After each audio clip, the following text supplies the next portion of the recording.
पृथ्वी के निर्माण की कहानी थिया ग्रह की टक्कर से शुरू होती है, जिसने हमारे ग्रह के चारों ओर एक अद्भुत चंद्रमा का निर्माण किया।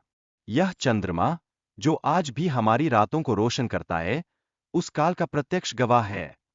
इस टक्कर ने केवल चंद्रमा को जन्म नहीं दिया, बल्कि लेट हैवी बम्बर्गमेंट ने पृथ्वी पर पानी लाने में भी महत्वपूर्ण योगदान दिया।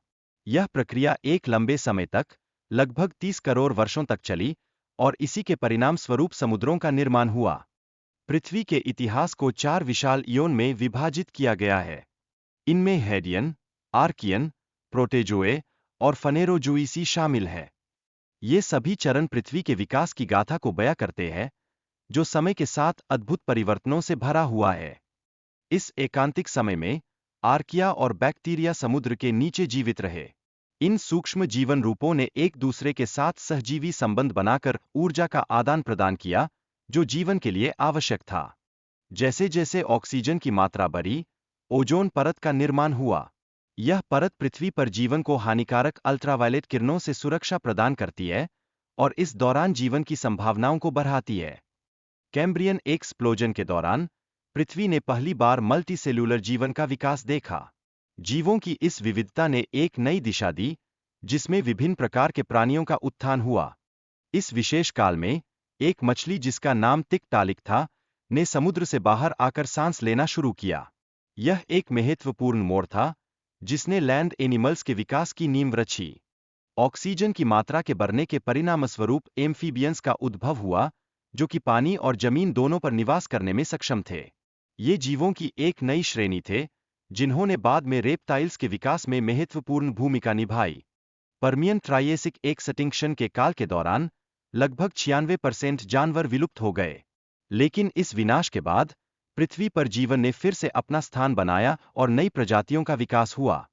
धरती के पहले एकल महाद्वीप पैंजिया के टूटने के साथ ज्वालामुखी गतिविधियों में वृद्धि हुई, जिसने डायनासोरों की विविधता में कमी ला दी।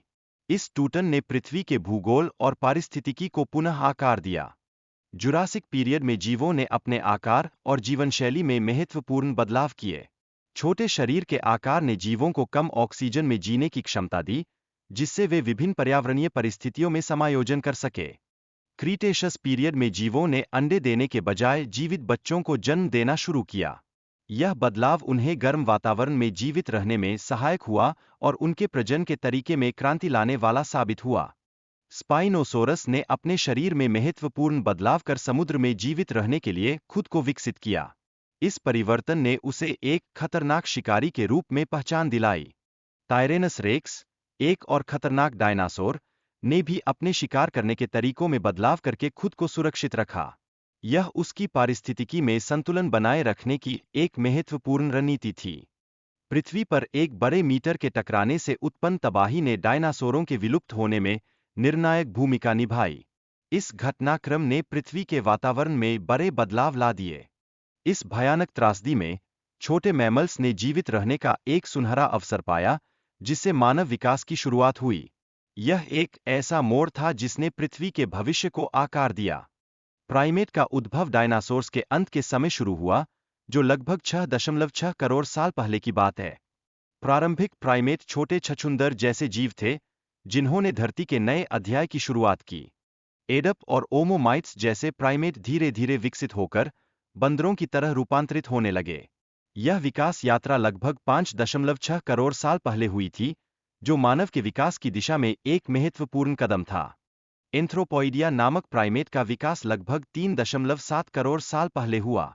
इनकी जैविक विशेषताओं में धीरे धीरे परिवर्तन आया, जो अंततः आज के बंदर और मानव के उद्भव के लिए जिम्मेदार बना। 70 लाख साल पहले होमिनिन ट्राइब का विभाजन हुआ, जिससे चिंपांजी और बोनोबो अलग हो गए।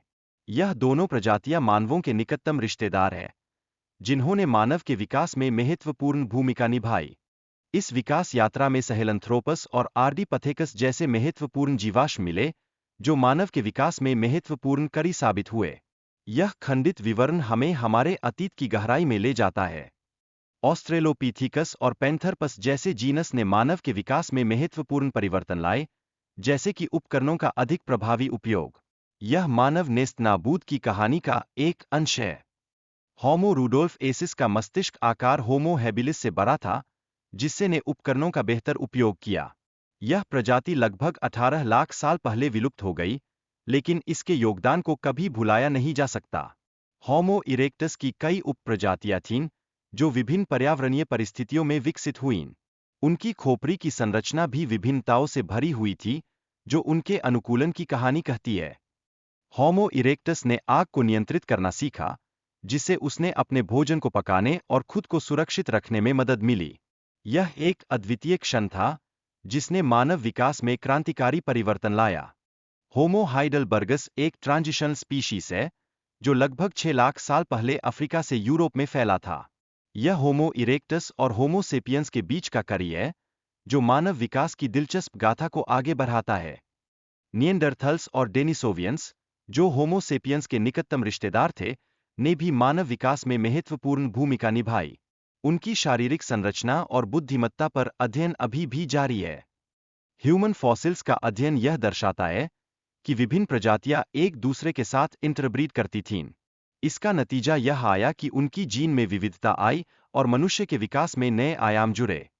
होमो नलेडी और होमो फ्लोरेसेंसिस की विशेषताओं पर चर्चा की गई है। इन प्रजातियों की हाइट और मस्तिष्क के आकार के बारे में जानकारी ने मानव विकास के कई पहलुओं को उजागर किया। ह्यूमन के विकास के दौरान आग के उपयोग और सामाजिक संरचना पर जोर दिया गया है। होमो सेपियंस ने कैसे परिवार और समुदाय बनाए, यह एक महत्वपूर्ण बिंदु है, जो हमारी सामाजिक विकास की कहानी को बयां करता है। होमो सेपियंस के सिविलाइजेशन के विकास और तकनीकी उन्नति पर भी बात की गई है। यह स्पष्ट है कि कैसे विभिन्न सभ्यताओं ने मानव जाति के भविष्य की नींव रची, जो आज भी हम पर प्रभाव डालती है।